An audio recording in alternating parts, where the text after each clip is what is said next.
final. Star Brenda Song. Star Tarver. Star MacArthur. Star Fabrizio Guido. Star Chet.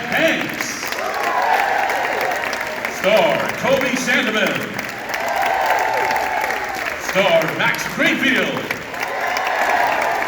Executive producer and star Hudson. Executive producer Jeanie. Executive producer Rambis.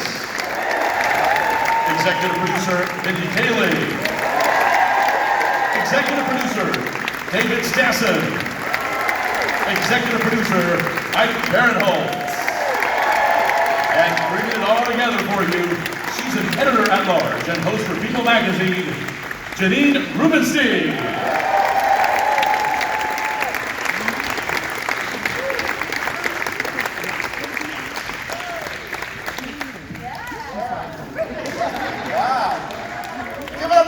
Girls, one more time, people.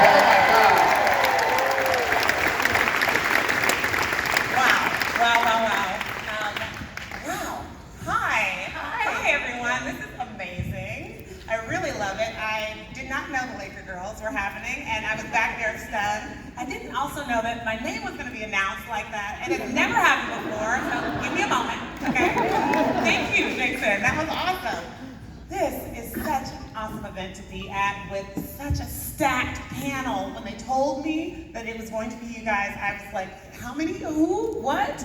This is huge. So thank you all for being here. Give them one more round of applause. You guys are the creators and the stars behind Running Point.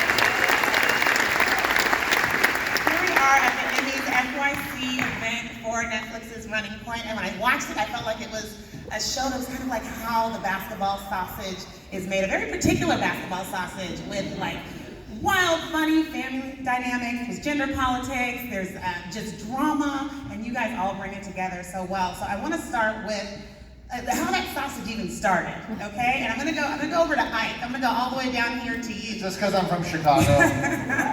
Yeah, there you go. Sausages are a specialty. That's what Chicago's known for. Yes, please.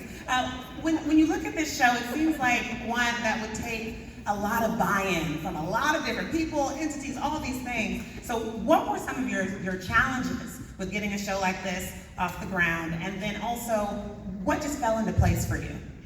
I mean, this all started because of this lady right here, Mindy Kaling.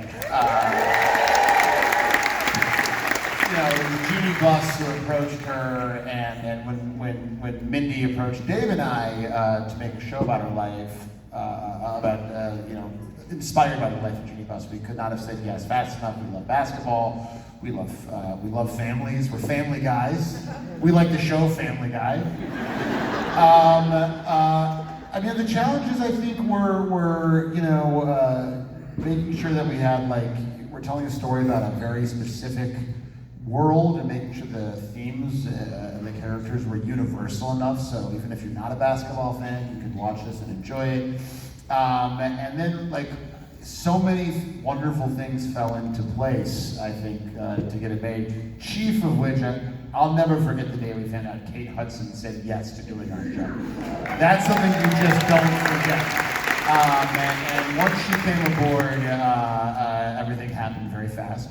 And it's been a true joy to work with most of these people. I won't tell you who. We're coming down the line, David. I want to ask you about that, building these characters, building this world that you built. And was there anyone? It sounds like Kate, but was there anyone that you had in mind when you guys were ideating all of this? Well, I think it was Kate right away. Yeah. And we had a lot of time to think about the characters. We wrote a very ambitious pilot, and the powers that be said, hey, this is too ambitious, put some of it in the second episode. So that gave us time to think about the characters more, and then we had a strike in the middle of writing, so we had more time to think about the characters. And so I think that helped round them out and give them all these personalities, and then I think we just got so lucky with our incredible cast, and they became friends and family so fast, and that really lent some realism to the chemistry that you see in a workplace and with family. For sure. Mindy, you have worked with these guys a bit, right? This is a dynamic trio. I guess we'll call it the Mindy Project, all those things. What was it like bringing that, just a whole new energy, and not, being in that center role as the star, but also like stepping back and like really looking at that dynamic of just a powerful woman in a situation where she has to figure it out? I mean, we feel so honored that Jeanie trusted us with this story, and that Jeanie and Linda came to us. And for the record, like, I'm an incredibly impatient person, and this show took so long. Like, this is like a pre-pandemic thing. Jeanie came to me because I think you were a fan of The Office, and you said, I mean, anyone who's read her book knows a little bit about how colorful her life is, and pretty sexy, I might say. You haven't seen the show, but and she has this extraordinary position, but it hadn't been dramatized before, and she has such a great sense of humor, and she and Linda's relationship is so fascinating. We mine it so much in the show, but it took years to get off the ground, and that's why we were so lucky that Warner Brothers and Netflix were so patient with us. They knew how special the subject material was. Working with these guys is like a fine. I would say it's like a B-.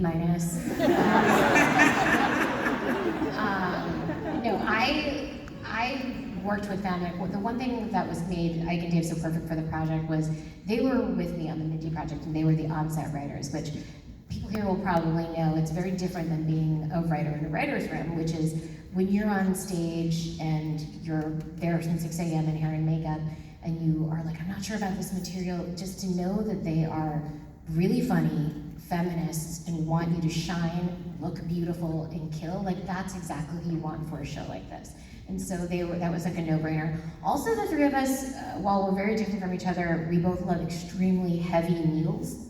And so we like going out to dinner. And they're two of my closest friends. So I think that answers your question. What does a heavy meal go to for you guys? What does this look like? I mean, we're talking Mother Wolf. Philippe's French dip. We're talking Wasados, tacos. Sonora Town's a big one. But I can't believe I'm talking about our lunch before I'm talking about Kate Hudson. Why am I talking about her? We're both great. But I remember when we were in Burbank and at Warner Brothers, and her name came up, and the three of us were like, oh no, like she doesn't do TV. And the fact that she read it, I mean, we felt so honored that she was willing to lock herself down for many, many years. You know what you've done, right? Wow. You're in TV now, baby. You ain't going nowhere, and neither are you. Don't laugh, Drew Tarver. So sorry. You want to launch a movie career? I don't think so, Scotty. I don't want to go anywhere. Okay, that's great. Anyway, I'm talking too much, but we feel so blessed that she's in this, and she's an incredible leader for this whole group of people. She is. So that leads me to, what made you look at this script and say, yeah, I'll go to TV? Well, I was looking for something to do in television.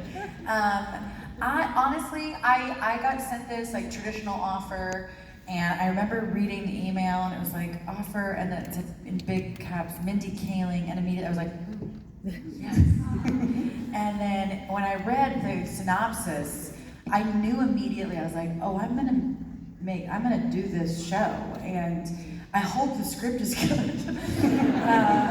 Because just the energy, all the energy immediately, and like the log line itself was just so much fun. And I immediately felt like I can do that. And I have had history with Jeanie, and felt like honored that they even wanted me to do it. And then I read the script, and it was so good and so funny and so smart.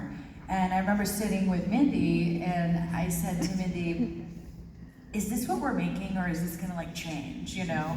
A lot of times in comedy, I find that you read something and it's so good, and then people get scared and they kind of water it down. And Mindy was like, this is what we're making. And you know, that's what we made. And it got better and better and better as the season went on. It was just so much fun. The whole team, like, I love you guys so much. And I felt so safe and secure. That sounds really very, very female. But I love it. I did. I felt like I had so much support, and then the cast was so incredible. We had a ton of great actors who also write, and so it was just constant ideas happening all the time. And Mindy, I have to say, like, I've fallen in love with this woman, and she's just not only so brilliant, but is so trusting of, like, puts the best team together. And let me tell you something. She was pregnant. We had a script, like our first table read. She's on Zoom. She then has the baby and, like, is sending notes like an hour after she has the baby. We're like, is it Mindy literally in labor? I'm just curious. She is a powerhouse and delivers what she says she's going to deliver, and I've learned a lot from that beautiful, this you. I think we should be clear. She didn't give birth on Zoom. No, I think she did. She did? I think she did. I don't know. Mine froze. I think it was like one of these. Okay, guys, not working. Episode 2's not working. Yeah, it was amazing. I love it. Where did you find Kate and Isla, if at all? And how did that work? Oh God, I have 3 brothers. They're all awful to me. You know, I think a family dynamic and living in a strong family dynamic where the roles that you have, like, just can never go away. It's like, as much as you try to prove that you're any different from the person that you were when you were 10 years old is impossible, is something I know a lot about. I feel like I live in that dynamic all the time. I'm also completely codependent with my family, which means we're together all the time. Jeanie knows a lot about that as well, and so does Isla. And so that was a very strong connection. But the stakes when you're running this huge franchise, and then to be a woman at the helm of something where you're constantly being, put under a microscope, takes so much courage. Yeah. So I don't know what that feels like, but I have to say, like, I've learned a lot about how courageous Jeanie is. Yeah, tell us about that, Jeanie. That is just, we watch it. I mean, you have, been lauded for what you've been able to do, and just changing the face of the NBA and leadership and all of that, and the way that you've done it with this team. What made you just go forth and say, hey, Mindy, do a whole show about it, and, like, actually make it funny and put some stuff in there that I might cringe at? Well, I am so lucky to have worked with so much great talent in my life, like Shaquille O'Neal and Kobe Bryant and Magic Johnson, and to be part of this family, this team, it almost like mirrors the Lakers in some way. And clearly this, Isla Gordon is not Jeanie Buss, it is not my life, but Let's be clear. let's be clear. But I spent a lot of time with the writers and telling them tons and tons of stories, and they have created this world that, takes certain aspects of my life, the basketball court to the boardroom and everything that happens in your life in between, and they've created this just interesting, relatable family that deals with being in the media, in the spotlight, high stakes of professional basketball. And I always knew that a sense of humor could get me through so many crazy times. And I think that's really been captured here, and it's a credit to the writers, to what they've created, and I'm just thrilled to be a small part of it. Well, like what crazy times? Tell us something. Give us a little snippet of how crazy it's got. Tune in to season 2. I think the scene where you take the the paintball guns because you're trying to figure out who the leak is in your organization. And I've had to literally live through something like that. It didn't get down to paint guns, but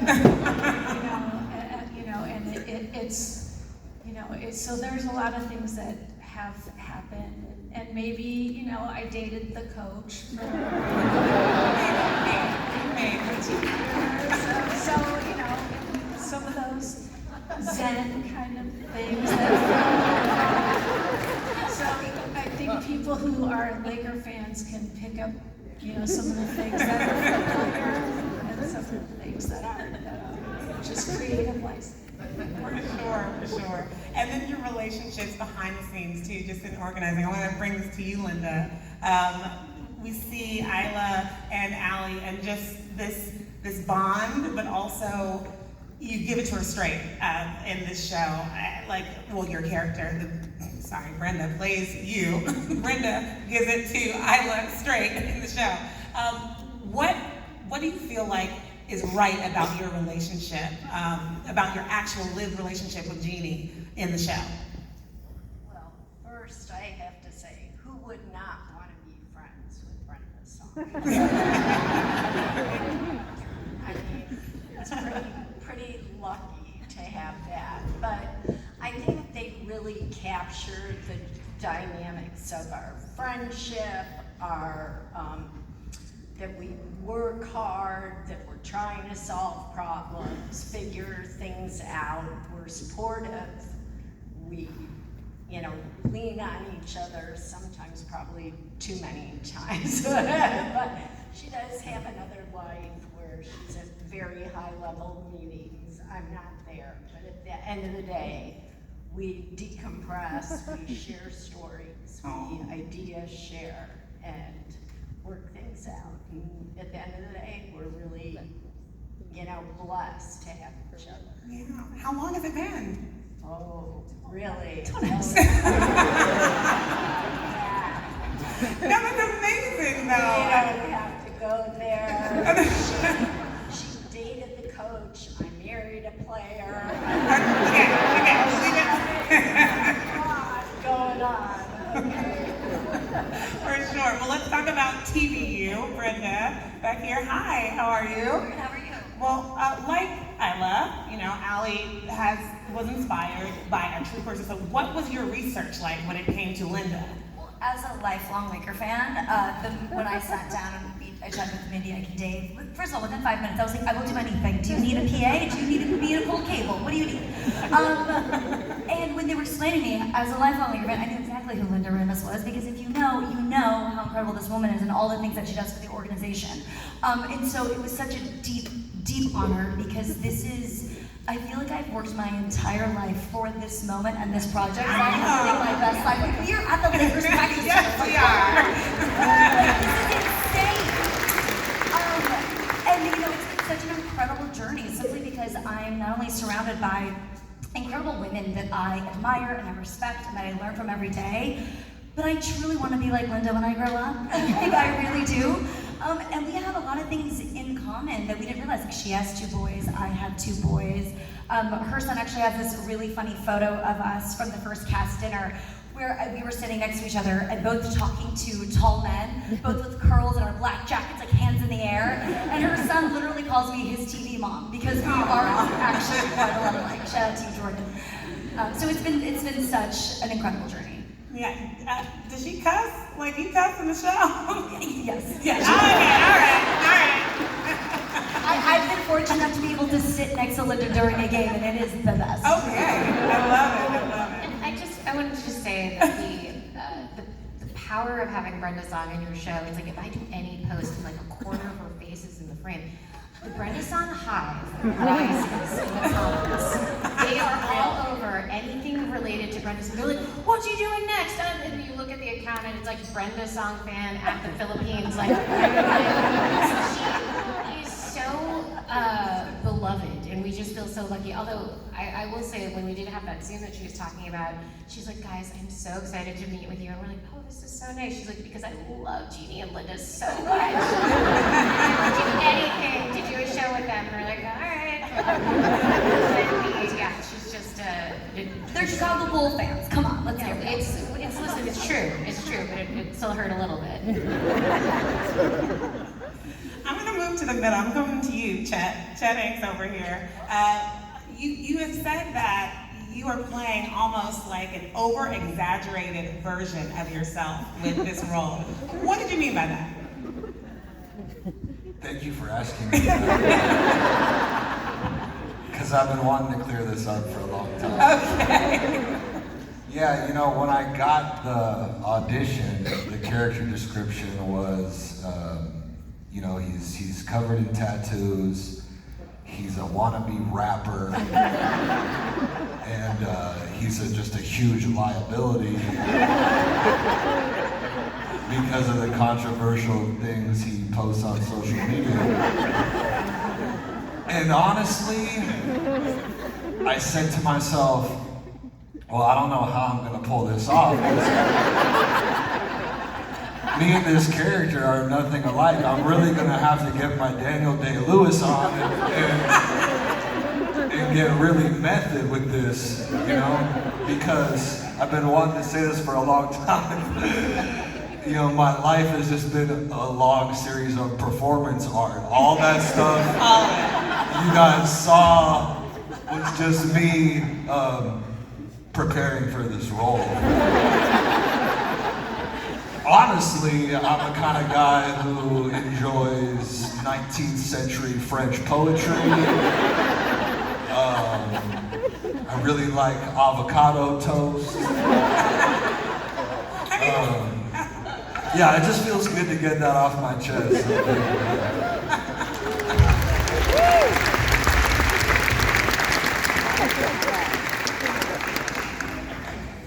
I'm just trying to picture you having avocado toast. Okay, so Travis's relationship with his momager is really funny and heartfelt. So tell me a little bit, she's not here, but tell me a little bit about you and Nicole Sullivan and how you guys got that going.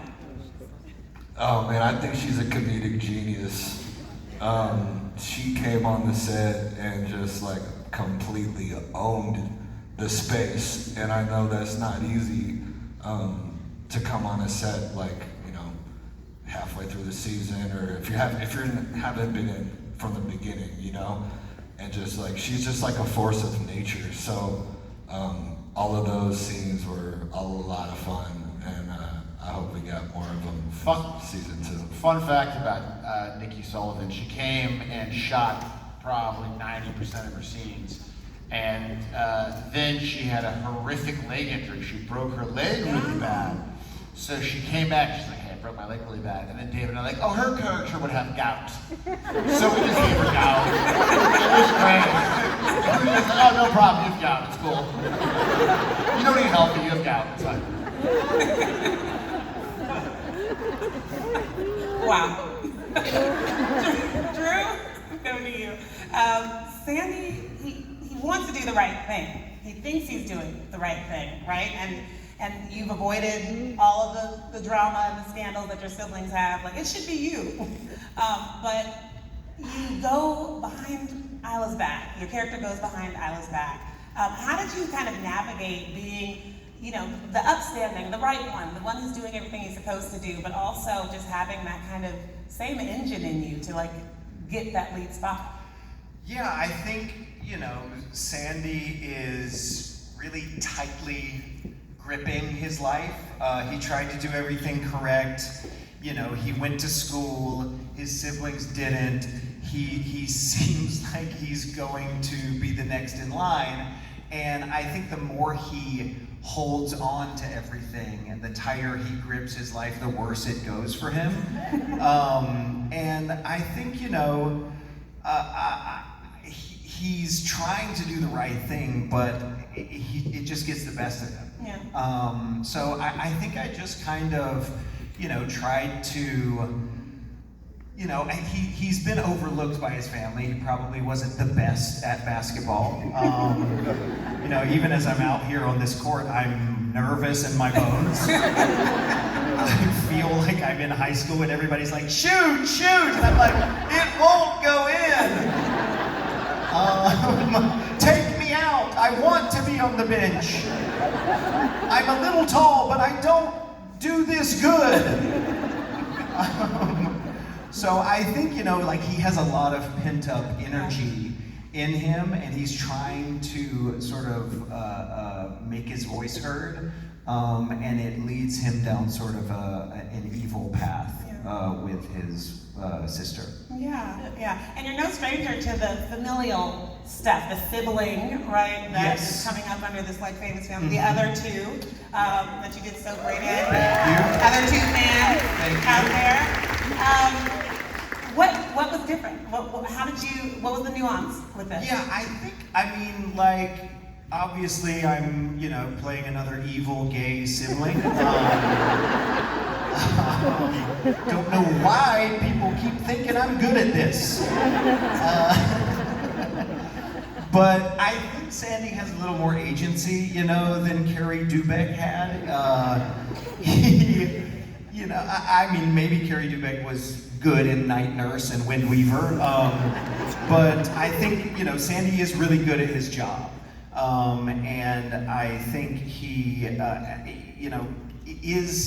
is taken seriously being the chief financial officer. So I think that was a little bit different, and I think he has, he's got more money than Carrie Dubek. More bossy. The clothes are a little better. But yeah, I think he's just, he can move in his world a little bit, with a little more agency. Yeah. Scott, I just wanted to give Ness a hug. You just have all of the emotionality of the series, and I really enjoyed how you played him. The only sibling with basketball experience, who can do the thing, but you had that whole horrible athletic setback that it can be so bad. How did you portray, it's very nuanced, the jock, but also this just cuddly, kind of feely guy. I thought you were referring to my athletic setback when I played in the Kings charity game and gave up 6 goals on 10 shots. Yeah, that too. Yeah. Immediately pulled your groin. Immediately pulled my groin, tore my hip flexor, and now realize that people are going to go home and Google it because they're like, "You did that? That's horrible." I played college sports. I actually played 2 sports, and I was the triple backup goalie on both teams. And the day I retired going into my senior year, because I didn't quit, I retired, and there is a distinction. These ladies will tell you both about it once we get around this long shoehorn. But when I went into the coach's office and I said, "Coach, I want to take some theater classes, and I think it's time I kind of step away from the athletic field." He just kind of leaned back and he took his glasses off and he kind of rubbed his eyes. I thought he was crying, and I was really touched by it. Then I realized he wasn't crying, and he looked at me and he says, "I'm gonna tell you this right now. I'm not gonna miss you for 1 second on the field." And I was sitting in this chair just staring at him, and he goes, "But you might be the best goddamn locker room guy I've ever seen." And so that, to answer your question, is I wasn't acting. I was just kind of trying to just go and say what these guys brilliantly wrote. And I don't know if it means you're a good actor, but almost every day Dave would come up to me and go, "Scotty, just do less, do less." And then when I would say, "Okay, yeah, you got it," and I would turn, and then Kate would look at me and go, "Do less, do less." So there was a lot of do less, which is a great note to get. I also get that from my wife at home. So I'm doing too much. I'm gonna stop talking. The fact that your coach called you a personality hire in high school is just wait, what? Yes, this was before NIL. I was not paid to be the best goddamn locker room guy. That's amazing, though. I love it. I'm going down to the end. I'm coming to you, Mac. I know you didn't think I was coming to you. I'm hopping around. The show kind of shifts focus. So we have everything that's going on the court and in the boardrooms and all of that, and then there's home.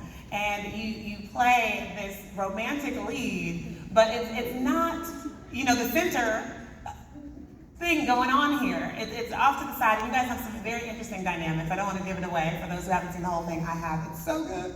But how did you do that? How did you approach this, playing, you know, opposite Kate and Isla and doing all the things, but it's not like the central focus of the show. Yeah, Ike called me and asked if I wanted to be a part of the show, and started pitching me the character, and I was like, please stop. I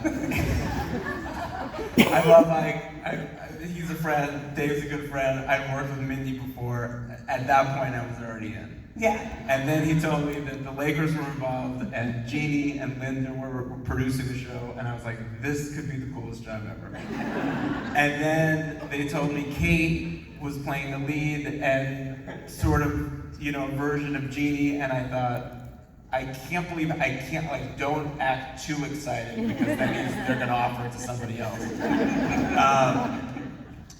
And I read the scripts, which were so incredible. You know, we had 8 at that point. And it was not surprising. I know Mindy's writing really well. We come from a very similar place in TV and a time in TV, and there really is nobody who does it quite like Mindy and the few people that she came up with.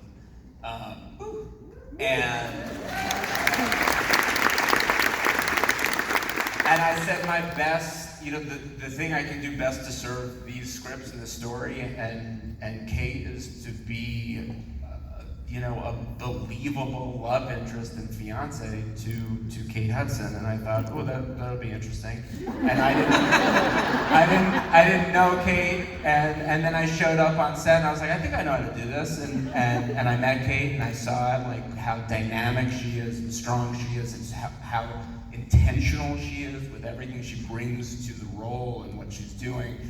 And I thought, oh my God, I'm fucked.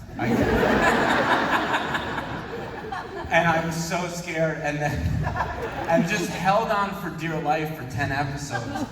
And there were moments where I would say to Dave, who directed the episodes 9 and 10, I'd be like, was that okay? Was that believable? Was I believable as a man? Did you believe me as an adult man? And there were times when, like, you know, Scott, I'd like want to go hang out with Scott and do bits about swords and stuff, and I was like, don't do it. Stay focused. I have to, if I can just say something about Max. So the role, when we were writing this, obviously it's a show about family and sports, but I love romance, and we have this sort of central love triangle in it between Kate's character, who's been engaged for a comedically long amount of time, to Max's character. And I think when we knew Jay Ellis was going to play the coach, we were like, okay, I think we can all admit, Jay, besides being a great actor, is a good-looking guy. Jay Ellis, if not one of the best. A lot of good-looking guys there. Whatever they say. But we were like, we need someone who, when you're following this character, that you're like, the coach is great, he's dynamic, he's obviously handsome and everything, all the things that Jay brings to that part, but her fiance is also formidable. And I think that was really important to us. Otherwise you're watching it and you're just like, this is a big waste of time, why would I watch this? And we had worked with Max during the Mindy Project times for only like an episode, but he's so special, and you know, those of you guys who are obviously fans of Schmidt and know Schmidt from he just like, you know, he is this rom-com lead character, and the fact that we could steal him away from his other shows and movie career to come do this we just felt so lucky. Because it's hard to find, as you guys know, and we seem to have found them, people who are funny and good looking. and Max is that. Absolutely. I have a funny story about that. We can kind of give things away a little, right? But yeah, come on. I was talking to these girls out in the world, and one goes, Team Lev, and the other one's like, Team Coach Jay. And I was like, oh, yes.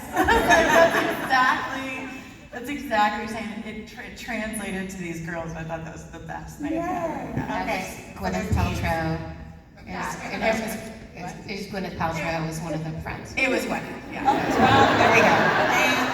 And What team was Gwyneth on? out of curiosity. I'm on Team Human Man. I love Team Human Man. speaking of another amazing human man on this show, Toby Sandeman. Hi, how are you? You played Marcus Winfield, and he's just this generational talent, right? He has a lot going on. He's very out there in certain ways, but just like locked in on the court, which I love it. And there's a lot of shakeups that happen with him. So where are you coming from? Because I asked you this outside. Tell people where you're coming from, and also where did this role find you? So when you say where I'm coming from, like today, country? Oh. Yeah, no, the country and all this. I thought you were doing like green card checks, No, like no. ICE. ICE is in the building. Lord! I'm like, I do have a green card. I swear. This was an elaborate setup. So he's from Compton, and I'm from London. So I did understand the sports background. Not many people probably know this, but I was in the British Olympic team. For 200 meters, I was number one in Britain, number one in Europe. Woo, amazing! At 21. And so I was actually getting to see Marcus from a completely different perspective than I had when I was competing. Because Marcus is 36, and I was a young spring chicken trying to take it from all these older guys and really give it to them. And it made me, when I was looking at Marcus, especially him being disengaged, as an actor, it's kind of a trap to play disengaged because it's quite boring after 2 minutes. So I was like trying to peel back the layers, and I was like, these guys move from team to team, and they create bonds, and those bonds get broken, and promises are made probably, and there's probably a lot of hurt here, in a way, kind of like one of my best friends, he's a foster kid. And that moved me around, and so I was like, well, what if I play from this place of hurt? That I don't like that it's all changing around me, and I'm getting older, and I feel like I'm gonna get pushed out in the business, and I don't want to make this new bond with this rookie, and that allows for so much more. Yeah. And it was a lot of fun to play, actually when I was. I auditioned. It seems like I was the only person that auditioned. But I auditioned a few times.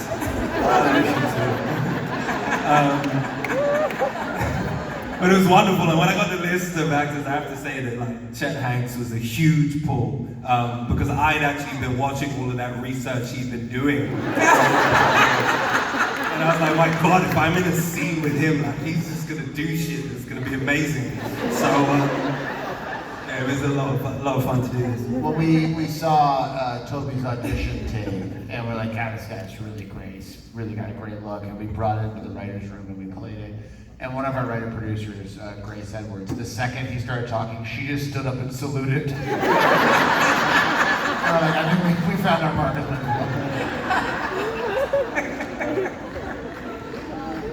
Wow.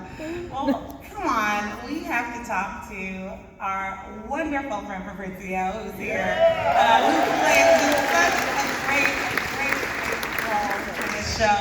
A role that I think is so sweet. When you fall and the show, and your character comes over, I instantly knew and felt as I was watching that this is going to be a moment, and you just saw how endearing your eyes were, and I was like, okay, please don't let this be a one-off. This is gonna play out, and it did. So I'm happy about that, Fabrizio. How did you land this role?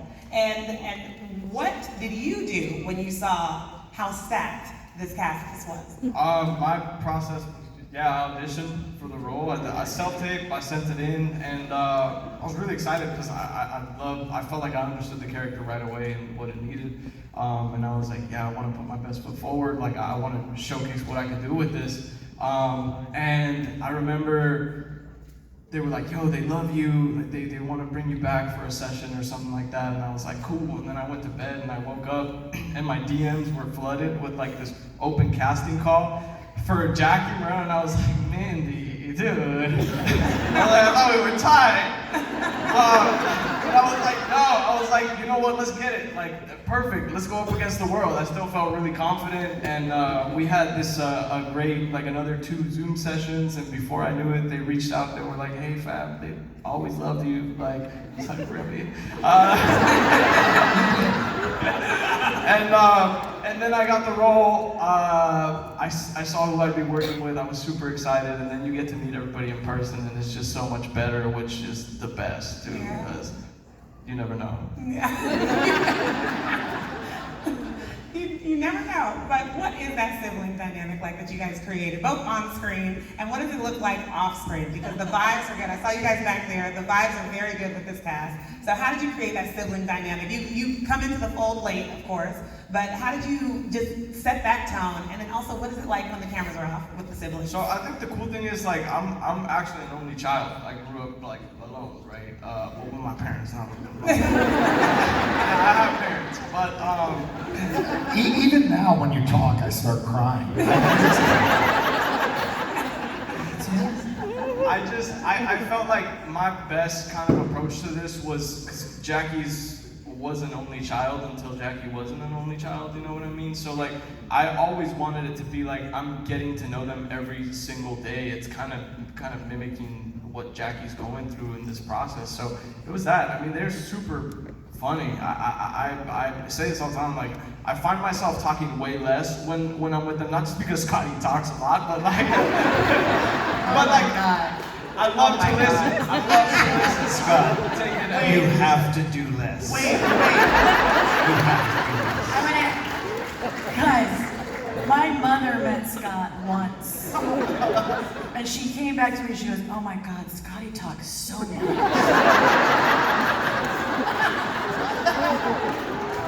It's real.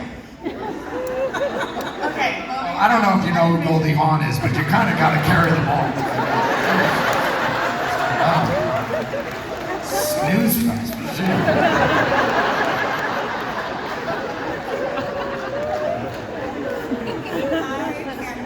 I can't. It's a lot of this. This is what it looks like. If you want to know what set looks like, it's a lot like this. Great. Okay, which cast, this is a comedy, and there are so many as we saw tonight, laugh out loud moments. Which of you guys broke at all, if ever? Some people are, they don't, but. I broke all the time. You broke? Oh, all the time. Wait. I was awful. You broke? I feel like I broke all the time. Well, why don't you guys answer that? Kate broke the most, definitely by far. When we were editing the show this summer, there's a lot of scenes where it's like she's just laughing, like openly laughing. But I think the family broke. I don't think Fab broke it though. I think That was the best actor out of all these.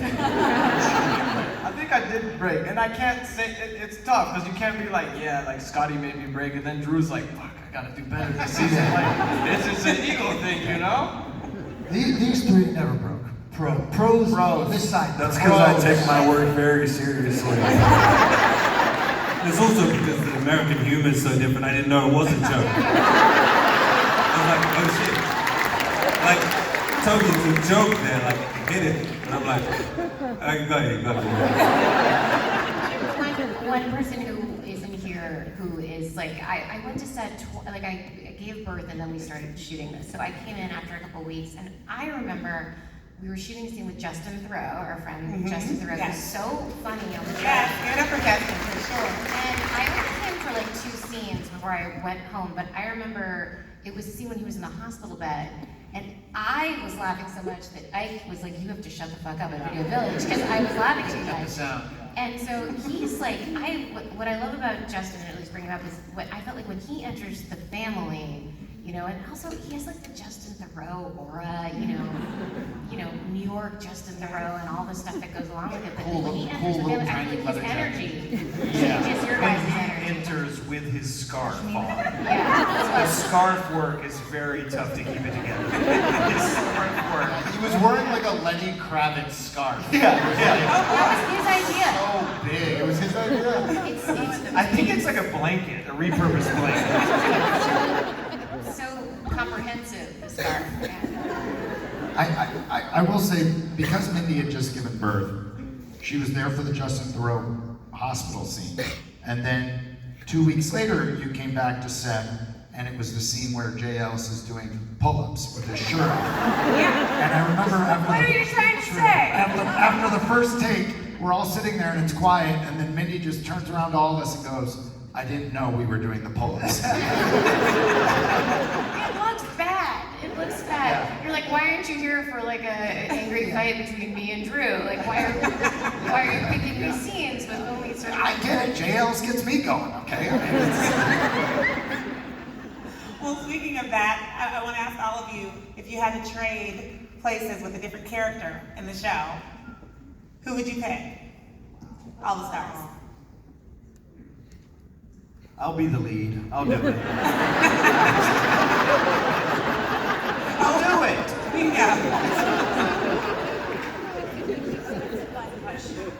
That's a fun question. Brenda, No, you I really like my character. I want to be Allie forever. Yeah, you're good, you're holding. Yeah, I think I'll hold strong. Okay. What about you guys up there? What about the guys? If you could swap for a day. I definitely swap with Chet for a day. Yeah? 100%. I would swap with you if I could play better basketball. But I'm terrible. I would swap with Scott. Ness is a fun character. Yeah. Is it because he eats all of the Skittles off of the desk when he's not supposed to in a scene? That and the Donald Rumsfeld scene where he comes out. What about you, Fabrizio? Probably one of the basketball players. That Yeah. seems like their whole process, like they leave half the day and they'll be like, yeah, we gotta go rehearse. And they like shoot hoops. I feel like that's pretty cool.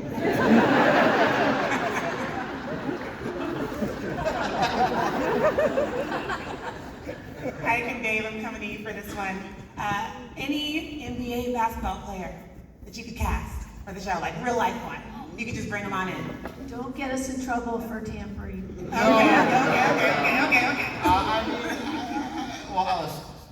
We have strong feelings about Michael Jordan, but I would say if you're looking for someone who is funny and could fit in the world, I'll say Chuck. Yeah. Charles Barkley is probably one of my favorites. Hilarious guy. So I would say Chuck. Same answer. Same. Okay. Chuck for sure. Same. All right, now this one, I need full honesty, okay? We're gonna start here, and then I'm gonna actually take it to the audience. Just go deep here and be honest. Who has a decent jump shot among you? Who? Scotty. Scotty. Raise your hand. Scotty. Raise your hand. It's definitely Dave. Dave? Yeah, he's better than Scott at basketball. For sure. Okay. I think I might be better than Scotty at basketball. I'm not good at basketball. I'm not good at sports. I'm a locker room guy. Brenda has a video detector. I had the most amazing video of us. We were filming all the basketball stuff. Like at the very end, we're all sitting down, and the team were just like riling Scotty, like, Scotty, come shoot. So Scotty goes up there, kicks off his like huge sneakers, like in socks. I filmed this, and he swished a three. We were shook. It's one of my favorite like memories of shooting the shot. That's what happens when you set the expectation really low. Best moment of your life. Hold it out. Anybody with decent jump shots out there? Can you raise your hand? Anyone? Be proud. You got it? Okay, good, because we're done here, and you may be able to show that off. But first, I want to thank you all so much. This was awesome. So wonderful. I love the energy. Thank you.